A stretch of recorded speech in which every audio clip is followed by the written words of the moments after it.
नमस्कार, सुप्रभात. मी अश्विनी श्रेयरी मेंगाने, राहणार कोतुली, तालुका पन्हाळा. रोज एक गझल व्हिडिओ संकल्प सदरामध्ये तुम्हा सर्वांचे स्वागत आहे.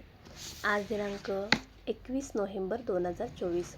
गझल सादरीकरणाचा भाग क्रमांक 326. आजच्या गझल सादरीकरणामध्ये मी तुम्हा सर्वांसाठी डॉक्टर स्नेहल कुलकर्णी यांची एक गझल घेऊन आले. चला तर मग गझल पाहूयात. आणखी मळवून गंगा लोक निर्मळ होत गेले, पाप पुण्याचे जसे संदर्भ पोकळ होत गेले. पाप पुण्याचे जसे संदर्भ पोकळ होत गेले, आणखी मळवून गंगा निर्मळ होत गेले. जोडले बिंदू तरीही पोकळी उरलीच थोडी, फुंकला मी श्वास तेव्हा पूर्ण मंडळ होत गेले.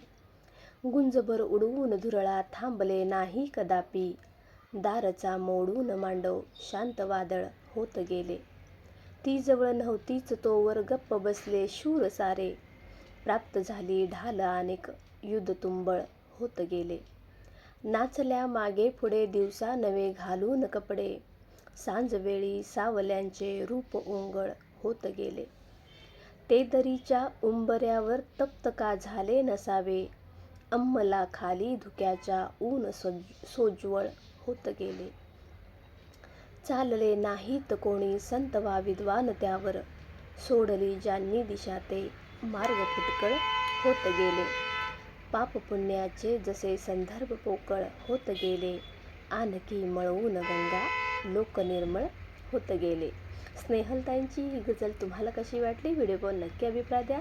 आज इथेच थांबते. उद्या पुन्हा भेटू एका नवीन भागासोबत. धन्यवाद.